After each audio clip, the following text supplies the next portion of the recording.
Hey, this is John Lee Dumas of the award-winning podcast Entrepreneurs on Fire, and you're listening to the Excelsior Journeys with George Soroy, presented by the Right Pack Radio Podcasting Network. Prepare to ignite. Is there a burning desire within to share your creativity with the rest of the world? Do you insist on pursuing your passion by any means necessary? Then you are on an Excelsior journey, and you are not alone.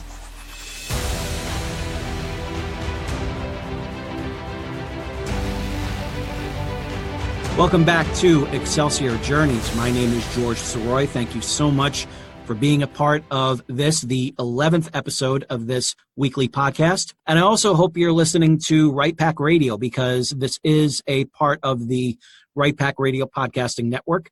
You can download a new episode every Sunday.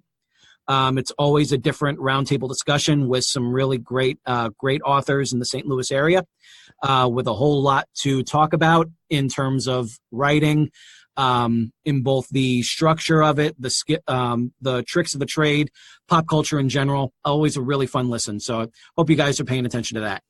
Now, I started being a part of Right Pack Radio around 2016, and it was a couple of years before that. That's when I really took notice of all the different types of writing groups that have sprouted up around Facebook. And normally it's a lot of different people that are saying, I'll like your page if you like mine. And those are always good to a point. Facebook has kind of changed its algorithm now so that it's a little more difficult to do that, and a little bit less productive to do that. But what a lot of the other Facebook groups do is they support each other. They root for each other. They use the group as kind of like a sounding board. If they need to vent about something, if they need to vent about low sales, if they need to vent about a manuscript not going right, they need to congratulate themselves because they just got a big award, or they got a really big sales milestone. And it's something that is a great way to kind of like get out whatever feelings you're thinking of in a very safe space, so you're not letting it out on your own main personal page and coming off as a whiner because people aren't, buying your books, or you're not able to crack something. Because there are so many people that you're going to be friends with that are likely not writers, and they don't understand that sort of back and forth that you have to deal with all the time. And one group in particular is one that I hold very dearly to my heart, and that is called YA Authors Rendezvous. And it's a group of great authors, everyone coming from all different walks of life, everyone taking on different genres in the young adult category. And I came across one in particular who, as soon as I started seeing the kind of momentum that she was getting as an author, I knew she was somebody that I needed to keep an eye on. And it turns out that I wound up keeping a closer eye on her than expected, because the two of us wound up going against each other in the Kindle Book Review young adult contest in 2015. Now, I had made it all the way up to the semifinals for using the 2013 edition of Excelsior. It's gotten a lot better in the 2017 version, and I really wish I would have been able to submit that one, but 2020 hindsight.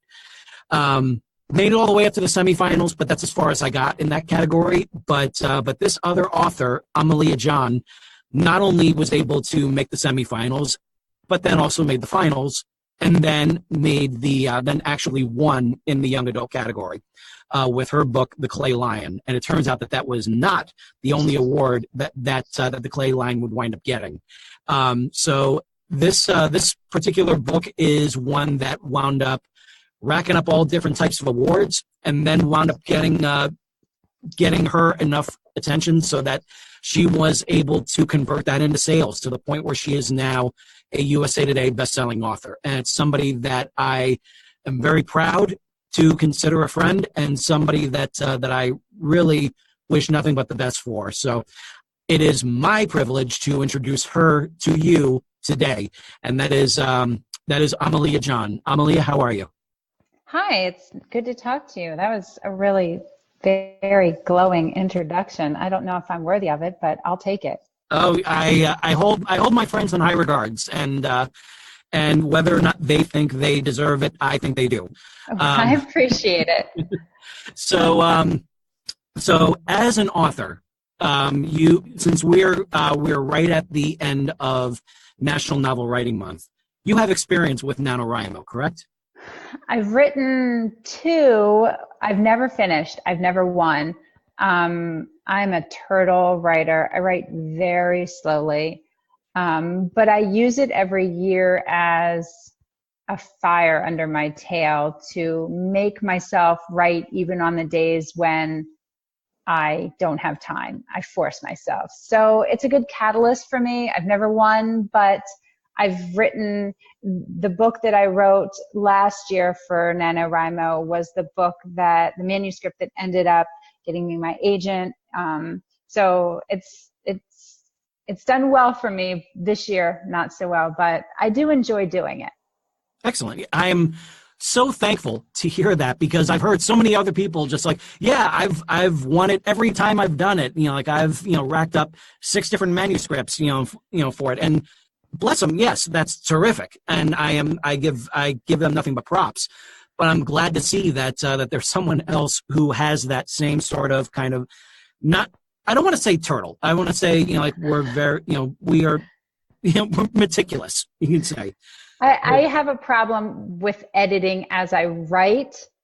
I edit as I write, which is not probably a great way to write. And of Hmm. course, then I still have to go back and completely re-edit things. But I don't have nano.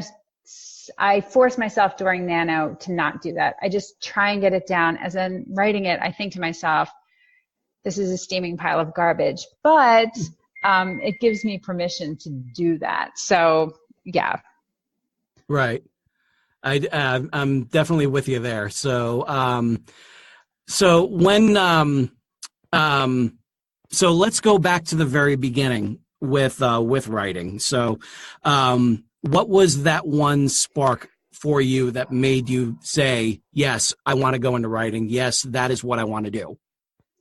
Um, I wanted to be a writer. Well, I always sort of considered myself a writer, even as a child, because I did write all the time and I kept thorough journals, and all of my teenage angst was carefully detailed in those journals. I did a lot of writing, but um, I was discouraged from pursuing that as a career goal by my family, and encouraged to pursue something that would pay, which I'm grateful for because, to be honest, I could not support my family on my writing.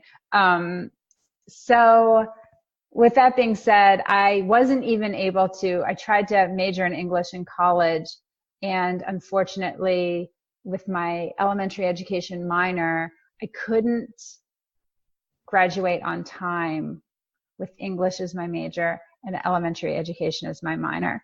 Mm, So yeah, so I gave up the English major and took psychology instead, which has served me very, very well in life, I think. But I did miss out. I took as many creative writing classes as I could. I got them in here and there, and pursued it outside of college, but I was never able to manage the degree in that. So mm, that's where it sort of started. And then it fell away because I had a family and a job and life took over. And then back in 2011, 2012, I finally decided to get serious about it again. nice. Yeah. Yeah. Very cool. Very cool. So what was the was it the drive, was it like the I need to get back into writing, or is it I need to tell this story? I think it was a little bit of both. I'd had a bunch of manuscripts that I'd been sort of kicking around for a long time, 10,000 words in, and then they would fall apart. But the Clay Lion, that story, was the one that the story itself propelled me all the way to the end, to a full length manuscript for the first time. So I would say a little bit of both, and just determined to finish something. Right. Yeah. So what? So the Clay Lion, obviously, you know about it a lot more than I do. So, and I'm sure you know a lot about more than our listeners do. So tell us a little bit about it. Not spoil it, but just like a little nugget that will propel them to go out and get it and continue on in its success. Sure. So the Clay Lion is about a girl, Brooke Wallace. Her brother, Branson, dies in the first chapter of the book. He dies of a disease called pulmonary fibrosis, which is a real disease that many people haven't heard of. And it's the scarring of the lungs. The lungs sort of attack themselves. And it often leads to death. And it any age, young people, old people, middle-aged people. Anyway, so that's what he dies from. And she's devastated losing him. And so she goes back in time to try and save his life. She lives in a time when time travel is available to citizens. It's sanctioned by the government. You get one trip in your life. You have to be 18 years old. You can't go back for more than 6 months. You have to go back into your own lifespan. And the number one rule, of course, is that you can never change the past. But of course, Brooke goes back in time with the full intent of changing the past. She tries to save her brother. That's awesome. Yeah, calamity ensues. Oh yeah, as all great stories, have with that. So you knew that was going to be that was going to be one hell of a story. So where in your mythology, you can say, does the Clay Lion fit? Was that your first one that you really wanted to go in and tell? Yes. Yeah, it was. That was the first. Yes. Awesome. And so, did you have that in mind to be like the start of a series? Did you have that originally thinking that it would be a standalone, and then when it came out, you realized that you had more to tell? Yes, so it was completely written as a standalone. When I wrote it, I didn't know that I would ever be able to write anything else. I thought going in, I wrote this one book and that would be it. And that was good enough. And when it came out, I let it sit for a little while. I wrote another book in between, and then readers were saying to me, and then what? Oh, nice. And I said, well, they lived happily ever after. I don't know. And then I started thinking, well, what does come next? And I explored that one avenue of time travel with Brooke and the ramifications of her decisions. And I was having these great conversations with young people, students that were reading the book, and they loved the idea of going back in time to change something. Even middle schoolers, they love that idea of going back and fixing something or changing something or making something better. And so they were sharing all these amazing ideas with me. And I thought to myself, I could explore this further. I could explore other avenues and other consequences of going back in time and making these changes. And so Tin Men is an exploration of another character in the Clay Lion, his experience going back in time. And then A Straw Man is another character from the Clay Lion and her experience going back in time, and how each of them, as teenagers do, think that they're infallible. And it can happen to everyone else, but it won't happen to me. And those different choices and changes that happen. So you have the Clay Lion, you have Tin Man, and you have Straw Man. Right. So it's a safe bet you're a fan of Wizard of Oz. It's funny. I am, of course. Yeah. When I wrote the Clay Lion, it was just, the Clay Lion, to read the book, Brooke carries a clay lion that was created after the Cowardly Lion in The Wizard of Oz that she made for Branson when she was a child. And it sort of serves throughout the book as her reminder to be brave and that she can do hard things. And what she thinks is the brave thing at the beginning of the book changes at the end about what real bravery looks like. And so that sort of stemmed from that. And then I had a lot of fun playing with those other characters in the following books, how to tie them into the storyline. Nice. That sounds fantastic. So once that was out, did you self-publish it? Was that the first step to getting it out there? Yes. So, it's funny. I didn't know what I didn't know when I started. And I didn't even know if I could really write. And so I decided I would just put something out there, never thinking anyone would read it or it would sell, but it was there and it was mine and I did it. I had no idea how to go about getting a book traditionally published at that point, and it was probably a good thing I didn't try because it would have been a miserable failure, and I probably would have given up on the book, which would have made me sad because I love this book.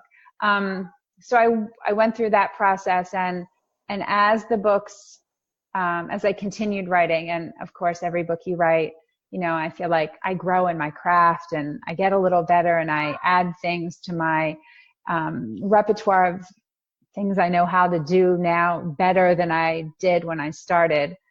But now I'm in a place where that series allowed me to grow so much so that I could be where I am now doing the things I'm doing now. Right. I definitely know where you're coming from when it comes to that. Because when I finished From Parts Unknown, same thing. It was 2002 for me, and I didn't know what I didn't know, when it came to self-publishing. And that was during a time where before Amazon suddenly got the idea for the Kindle.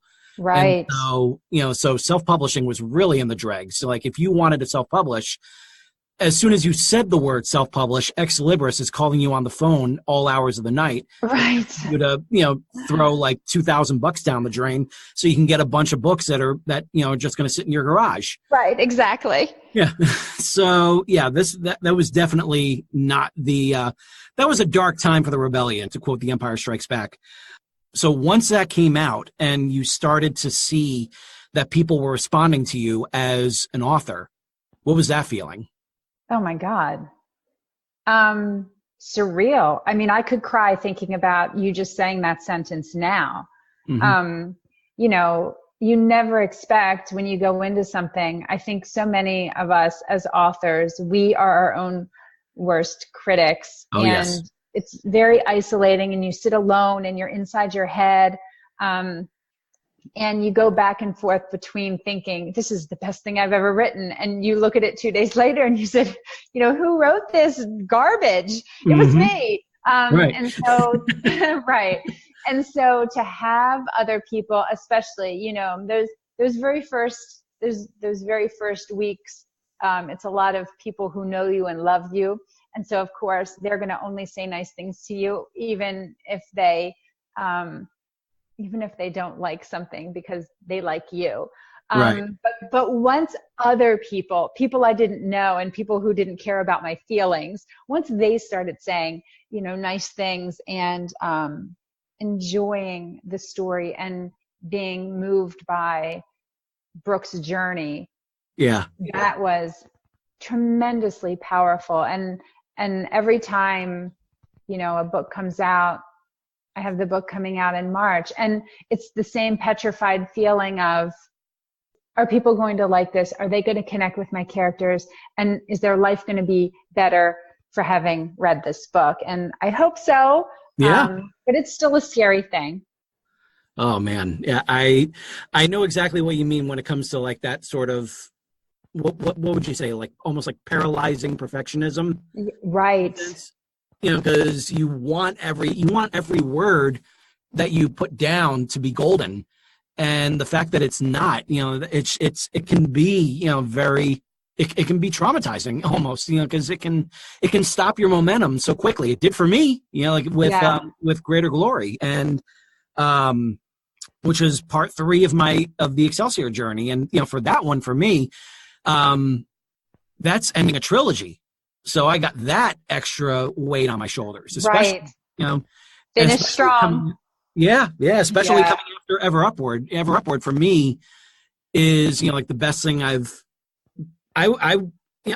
don't like to, you know, like pat myself on the back. I let, you know, as authors, we're our own worst critics, you know, like you said, but at the same time, part 2, Ever Upward, was, you know, it was 5 years, but at the same time, I look back at that book and I was just like, damn, this is good. This is really good. And I even, since my wife isn't going to have time to read it anytime soon, I just started basically like explaining the story to her last night. And as I was talking, it was just like, wow, this is complex. There's a lot that goes into this one. Right. And so now it's just like, what is going to happen with part 3? You know, it's like that sort of weight on my shoulders. Is it going to be as good? And so I know how you feel, you know, when it comes to that. So in addition to selling the books online, have you been able to kind of like, you know, take the books to schools and everything and be able to speak there? Absolutely. Yeah. Schools and libraries and bookstores. I spend a lot of time with children. I have my degree in elementary education. I taught as an elementary school teacher for many years. So any opportunity I have to connect with kids, it's my favorite. Besides the actual crafting part, being with students and talking to them about reading and writing is a joy. So I really just having the books in my life as an avenue to connect with them and their lives and their journeys is a blessing. So when you speak to them, are you speaking about the writing craft in general and then work your way over to your books, or do you start off just talking about the books in general? You know, it's funny. I just did a whole event over a weekend, and I talked so much about craft with them. I didn't realize until the following weekend that I never really talked much with them about my book, which is funny because I was sort of there to promote my books, but I feel like my passion for actual writing is more important for them to see, you know, than me plugging my book and why you should read this story. I love when kids come away feeling like writing is something that they can do, reading is something that they should pursue. So I do both. That is a great feeling. I love being, you know, having the opportunity to speak with kids and to tell them, not only just tell, you know, like what you said, not only just to tell them, you know, like about what you've done, but to say, this is what you can do. Right. So you have the book, you know, you're talking to kids about it and everything. Do you remember that first time that you were able to speak to kids, you know, like in person and basically say, you know, like hold up the book and everything, get them, you know, get to tell a little bit of the story and get to see that, you know, that response from them? Yes, of course. Everybody remembers their first time. And and just them, it's always great for me to go into a classroom or a space where the kids have already read the book and they're my favorite because they're so excited to talk to me about all of it and why did this happen. And sometimes they're angry about how things end up. And sometimes they have questions about why I chose the things that I chose for this particular, journey. And it's always fun to hear their opinions and takes on the stories. And I think watching someone else's enthusiasm for something you created is one of the most glorious things. It really is. Experience. Yeah. It really is. And it's even better when it's a kid. There's something about it, just seeing that, like if you tell them that you're a writer, that you have this kind of character that can, stand up to, say like anything that they've seen in the movies, and just seeing that response, like, big, like wide eyes and everything. That's a drug. You just got to keep on, keep on chasing it. Today's show is brought to you by Audible. Audible is offering our listeners a free audiobook with a 30-day trial membership. If you've never been an Audible customer and want to see what they offer, just go to www.audibletrial.com/Excelsior Journeys and browse the unmatched selection of audio programs. Download a title for free and start listening. It's that easy. Why Audible? Audible content includes an unmatched selection of audiobooks, original audio shows, news, comedy, and more from the leading audiobook publishers, broadcasters, and entertainers. And with this free 30-day trial, you'll have your pick of it all. You can hear books of all genres narrated by Jim Dale, Stephen Fry, Will Patton, Alex Hyde White, Jeff Brick, Neil Shaw, William Demerit, and even a few by me, George Soroy. So go to www.audibletrial.com/Excelsior Journeys and start your own 30-day journey with Audible today. So you have the book, it's becoming a success, it's getting a lot of momentum, and then you have some ideas for where it goes in the future. So the second book comes out. What's that feeling like? Scary, because the Clay Lion, people just loved, and then it's always the fear are the other books going to live up to that? And you do your best as an author. That's all you can do. You have the story inside of you and you share it. And for some people, yes, for some people, no. But you do the best that you can, and hope to, like you said about the trilogy before, bring something full circle and have a satisfying ending for the reader and for your characters. Yes. At the end. Yeah. At the end of the day, you got to do right by your characters. You have to. You do. Yeah. You do. So how many books total do you have out now? So 7 are out. Wow. Number 8 comes out March 19th. Awesome. And number 9 is on submission to publishers right now. And number 10 is sitting here on my screen in front of me. So this will be 10, which is crazy, but yeah. So that's 10 books in 6 years? Well, I'm never going to finish this one at the end of 2018. So I would say 7 years. Let's say 7. Let's say 7. All right. Yeah, 7's good. 7's good to work with.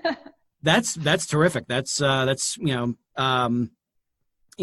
very iffy back and forth. Like I always go back and forth whether From Parts Unknown is 5 books or 1 book, because it was broken up into a 5-part serial. But at the same time, it was just like, it's still, they can be, I'll just go ahead and say, yes, they're 5 separate books. So, so that's my best way of saying, I do well too. I got 7 books here. Right. And I don't think, it's funny. I don't think we can, I have friends that are so prolific that are putting out 4 and 5 books in a year. Michelle Lynn. Yes. Michelle Lynn is like, I need her to be my spirit animal. Like she is. And I know.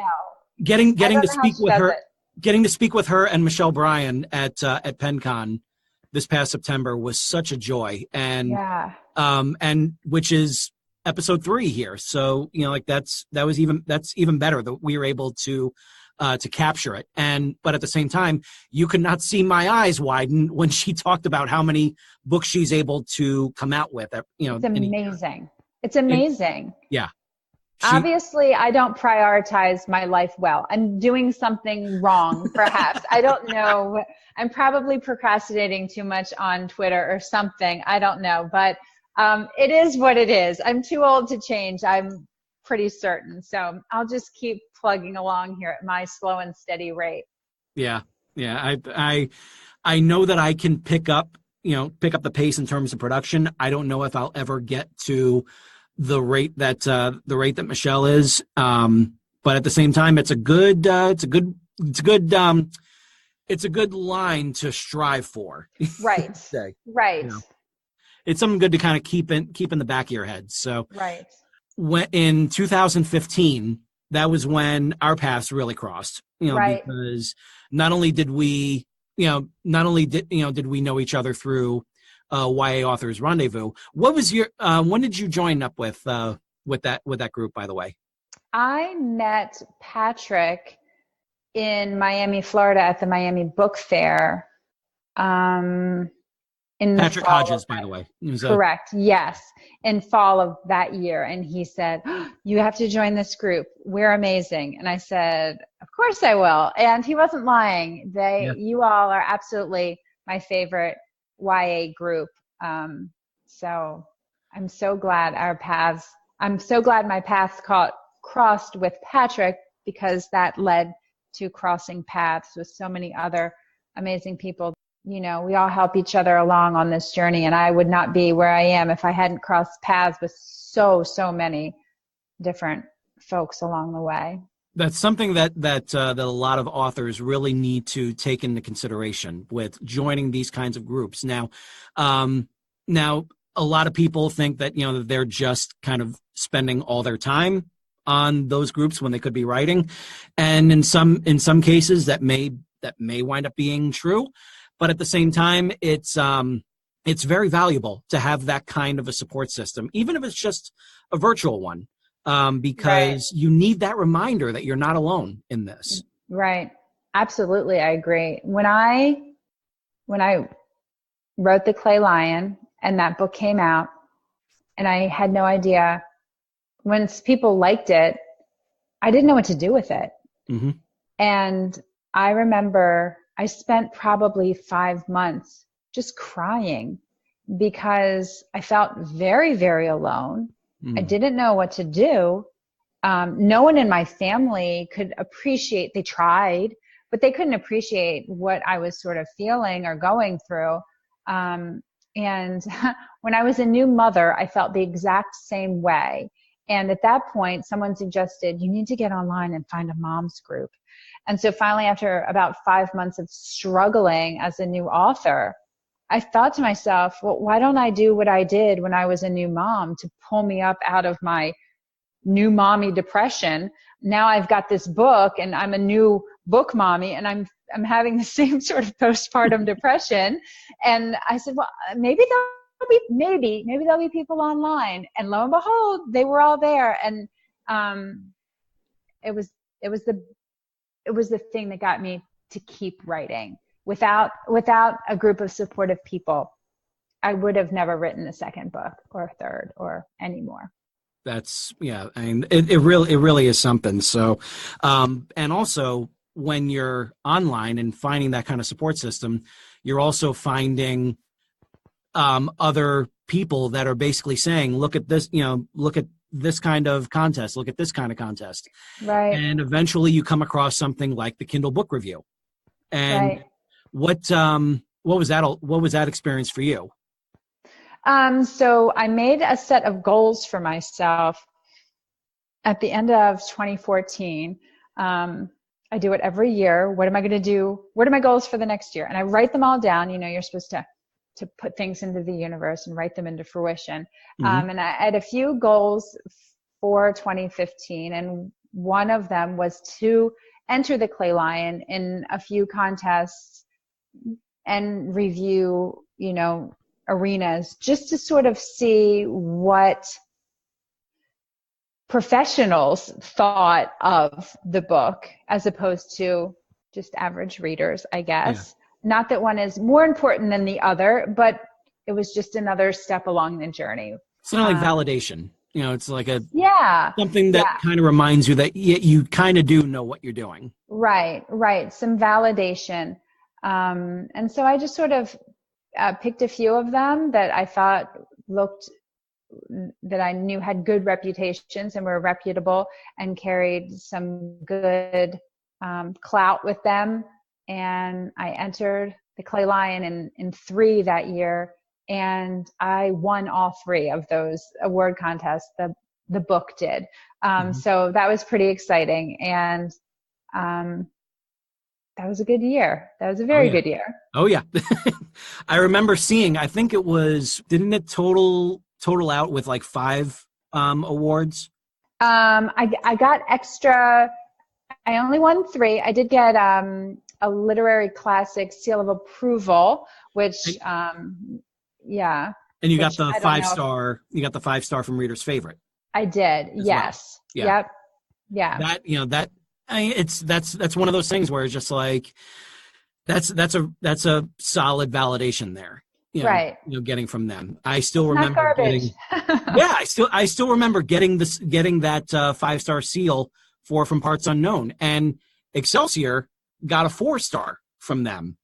And so it was almost like it was kind of like sticking up for the little guy for this, this scrappy little, this little book that not a little book, but right. books that I know, that I knew was a tough niche to fill and was going to be a hard sell. It was just like, I don't really care if this one sells. I just need to get it out, Right.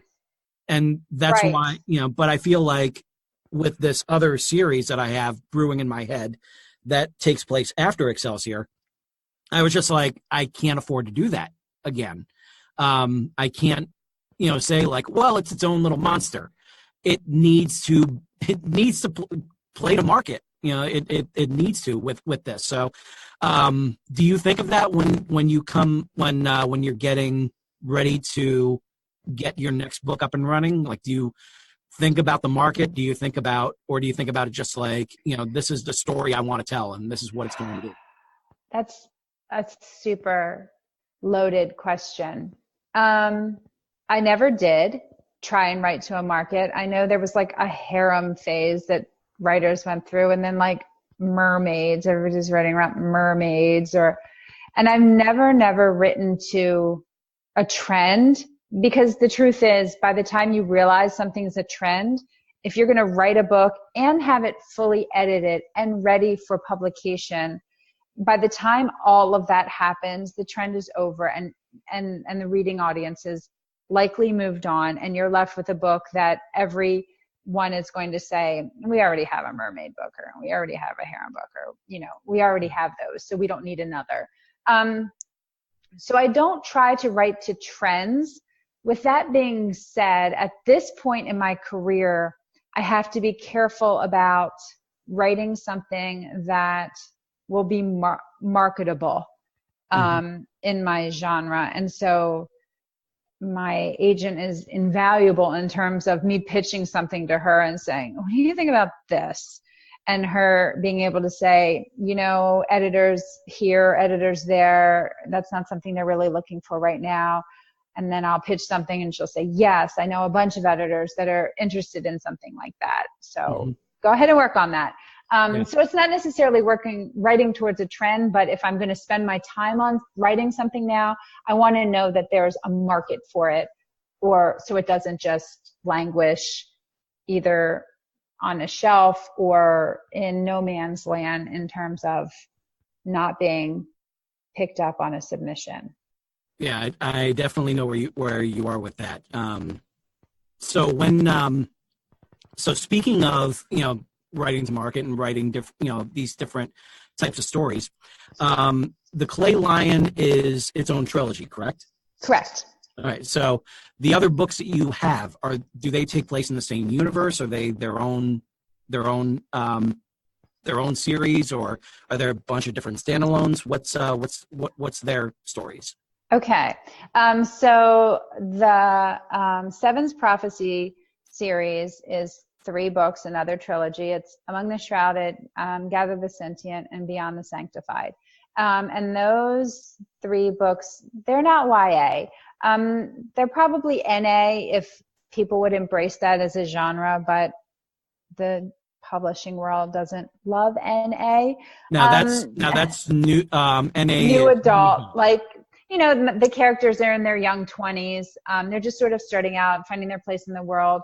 And this book was about, these books were about 7 people that were part of a prophecy to save the world. And then there were 7 people that were part of a prophecy to end the world. And so that's what the series is about, sort of them all coming together, finding each other, figuring out what their place is, and then going to battle against the other side. Awesome. Yeah, but definitely not a YA. The Next to Last Mistake that comes out in March, that's a YA contemporary.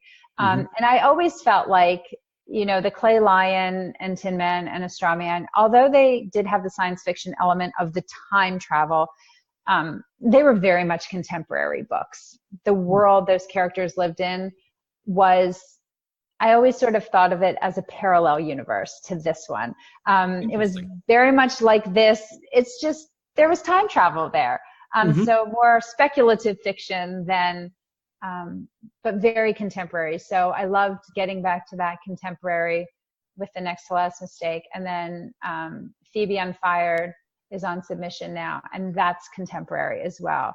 And I love writing contemporary. It might be my favorite, but the book I'm working on now, I'm back to speculative again. So nice. We'll see. Yeah. So with you were saying that the Clay Lion is kind of its own parallel universe, which right. I totally get that. It's kind of like how Watchmen is, like how how all of a sudden, like in the 1930s, we discovered that superheroes are real, and then it goes off on its story, and it builds and builds and builds until we are winning the war in Vietnam because a superpowered being is going in and cleaning house. So is there like is there a moment, this may be a weird question, but it's kind of like the mirror universe in Star Trek, how there was how they went through the whole First Contact, Vulcans landed on Earth, and instead of holding out their hand in friendship, they held out a gun and blew the Vulcans away so they can take their technology and move on into becoming the Terran Empire that that fans all know and love. So is there in your mythology, is there sort of like that kind of moment of like a turning point, or is it just somebody that just happened to was able to discover time travel technology and was able to move from there? Right. Yeah. So basically, in that realm where the Clay Lion series takes place, I wrote a book also that is, it's Brooke's time travel notebook. So when she goes back in time, when anyone goes back in time, they have to go take classes. It's like driver's ed, but you have to learn about the history of time travel. You have to know the consequences of what you're about to do. You have to sign all these. Yeah, you have to sign all these. That is brilliant. That is such a great tool, because that's not only something that's really interesting that people can kind of go back to, but they can, but it becomes like its own entity. Right. That is right. Brilliant. I love that. Yeah. So it's her book. I wrote the manual that she gets in her class to learn about time travel. So in that book is all of the history of time travel and how time travel works. And I made up a whole bunch of stuff. But it's all sort of the history, the legislation that went on, the regulations that were put on time travel, and how it all sort of came to be over several generations in her world. And also in that notebook, which is kind of, I love, were all her doodles. Like, you know, you're a teenage girl stuck sitting there in class. So in the book is all her doodles about like her notes about what she's going to do when she gets back there, what she needs to remember, what's going on in her head while she's sitting there in this class, you know, having all this history and government shoved down her throat. That is genius. I love that. I absolutely love that concept. That is so cool. Yeah. That is so cool. Now I'm even more of a fan, you know, just yay. Who knew? So, God, I'm just trying to think of like where to go from there. Sorry, I didn't mean to blow your mind like that. No, it did, you know, like, and I, you know, like just remember thinking about, because it reminded me of during the edits of Excelsior when I was working with my story editor. She was asking me all these different questions about the planet that Excelsior comes from. And these are all questions I wasn't thinking of when I first created the character in high school. So she was basically forcing me to create a mythology. Right. She was forcing me to world build. And I suck at it, by the way. I'm not the best at it. You know, like it's one of those things I definitely have to be kind of shoved into. But once it clicks, then it really clicks. And that's kind of the way it felt with me. And I feel like Excel Ever Upward was able to kind of toe that line of keeping the story going while still filling the world around it. Because, you know, like I'm very impatient when it comes to my storytelling. I just want to get on with it. I don't want to spend 3 pages talking about wallpaper. So thankfully I didn't have to do that. So speaking of editor, what is your team? So everyone's got to have a team in terms of beta readers or editors or cover designers, formatters, whatever, and now an agent. So, so what's your team all about? So when I was doing a lot of it in-house, I did have my own editor, Anne Zirkle, and she was my editor for the Clay Lion series, and for the Seventh Prophecy series. She did all of my editing for that. And then of course I had beta readers that were largely from my author groups during that time, which I'm so grateful for. Once so The Next to Last Mistake is being traditionally published. So with that publisher, I have an editor with a publisher, a publicist with a publisher. So I have all of that going on there, which has been really, really nice not to have to sort of farm out. And right now I have advanced reading copies of that book out. So I guess now my beta readers are everybody on NetGalley. Like the whole world is my beta reader now, which is sort of scary. Yeah, because people have a lot of opinions about things, but at the end of the day, it's been tremendously rewarding to be able to work with so many different talents and so many different people along the way. And each new step brings another person into the fold to help me be better at what I do, which is surreal. That's what we all want. That's the goal right there. Right. But there's another goal that you've reached that a lot of people kind of yearn for. And it's something that is definitely, I don't want to, obviously it would be great to happen for myself. And in fact, by the time this episode goes live, I'll have finished up the first day of a week-long promotion for Excelsior, which would be, since it's now in wide distribution, it is available everywhere for just 99 cents for this week. And on December 3rd, just yesterday, by the time this airs, it will be, I'll have gone through having a BookBub promotion for it. Nice. And, wow. Yeah. I've been trying for 7 years. 7 years. Yeah, that's awesome. That's awesome. Yeah, it's still kind of blowing my mind, and we'll know, like how successful it goes, after the fact. But it was when something like that happens, and that it's going to be shown on a Monday, and the USA Today list goes until that next Sunday, there's always that possibility lurking in the background that you could, in fact, make a run at the USA Today best-selling title. Right. Now, you have accomplished that. I didn't do it by myself, though. But you went through, you obviously deserve the title because. Well, it was a lot. It was a lot of work over almost a year. It took almost a year of preparing and marketing, campaigning. It took a long time. It was a lot of fun. I met a lot of great authors. It was a lot of work. But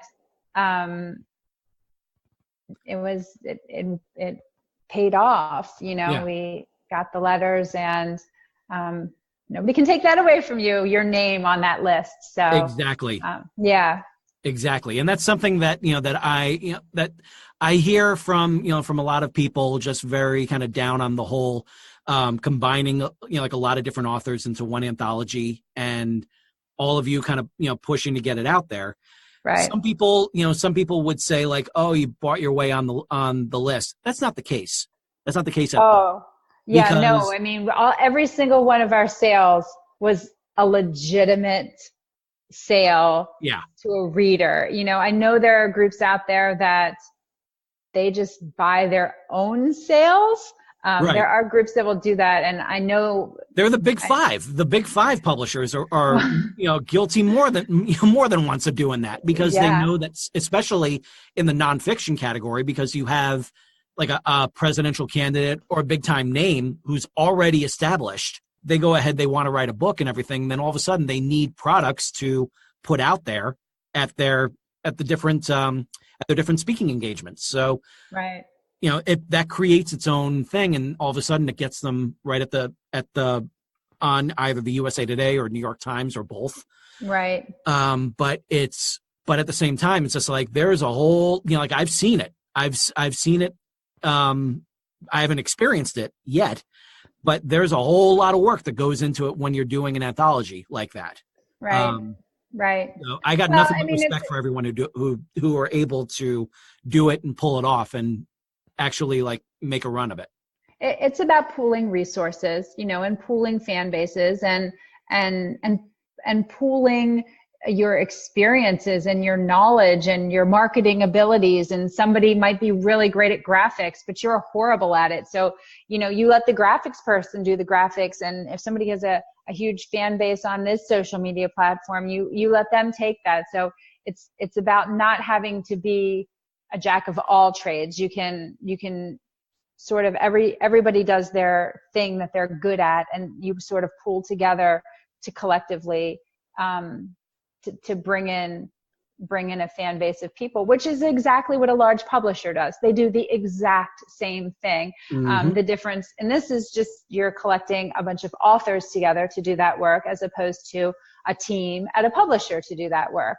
Right. Either way, the work gets done, but it's about pooling those resources. And if you're at a small press, or you're at even a mid house, those sorts of publishers don't necessarily have the time or the dedicated resources to get you out there.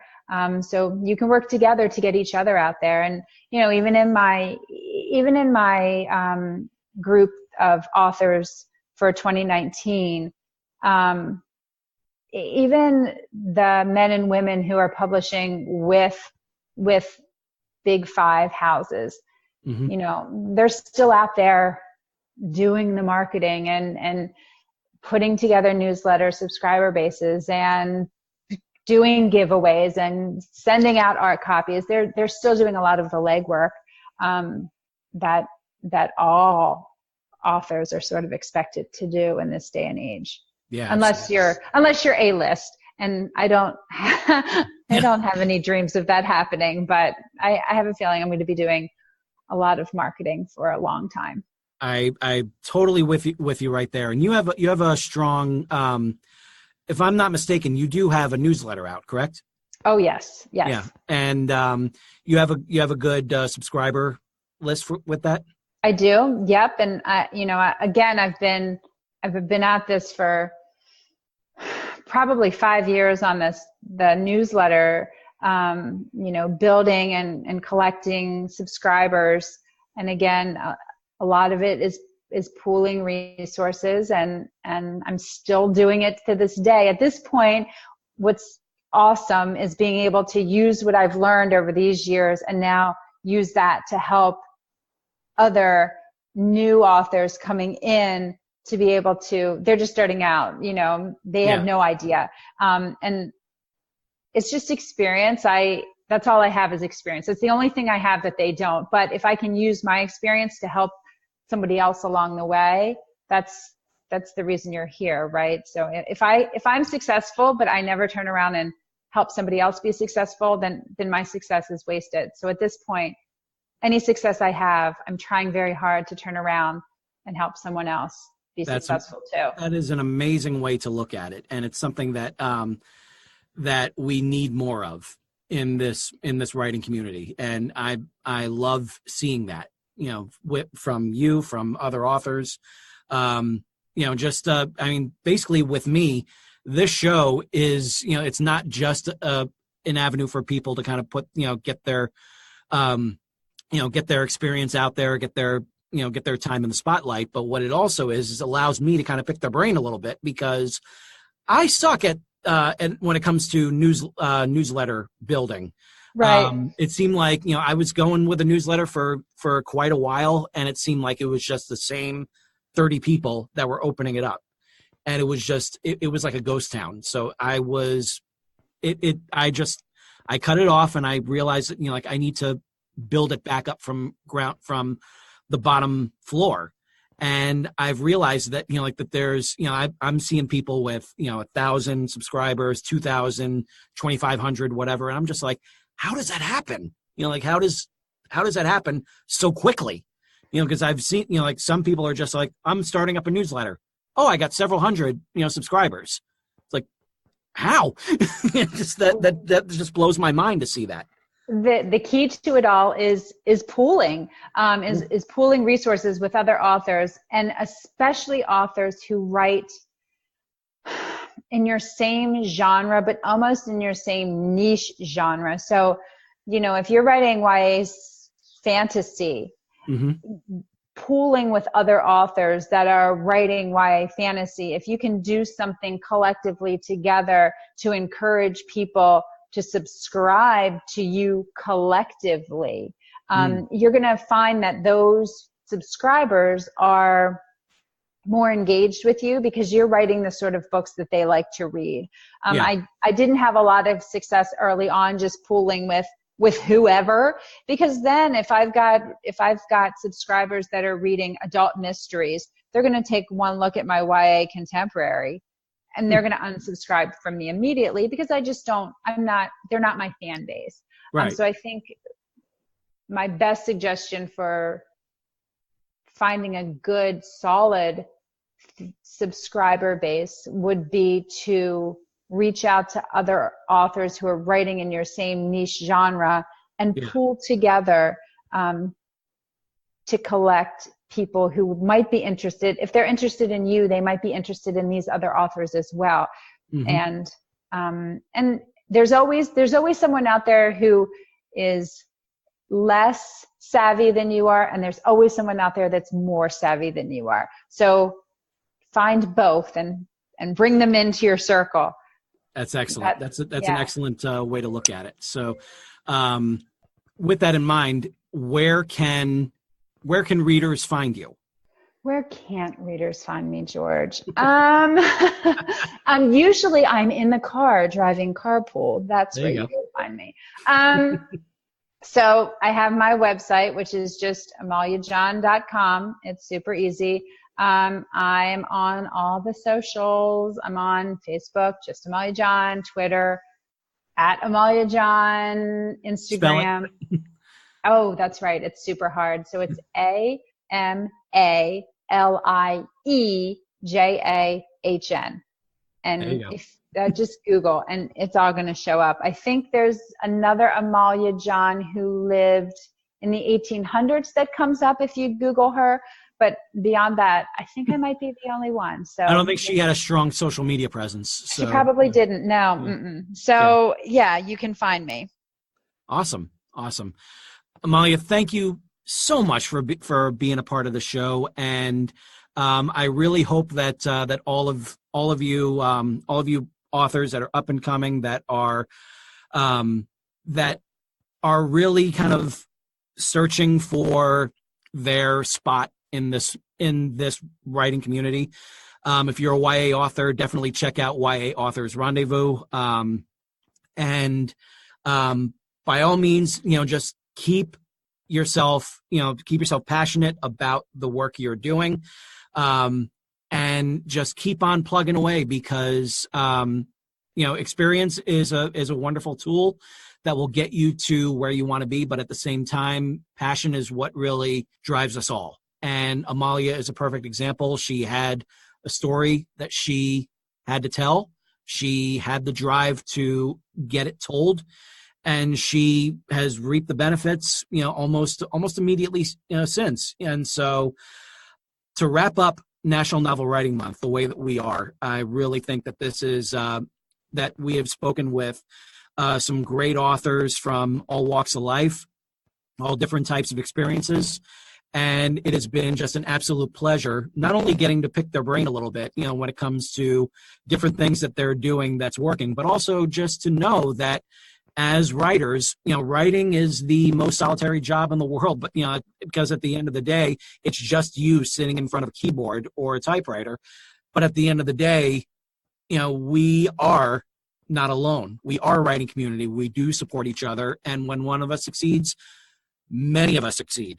And so that's just something to keep in mind. So in December, we're going to be talking with editors. We're going to be talking to agents. We're going to be talking to a publisher. And we're going to talk about what comes after you get that draft the way you want it to be.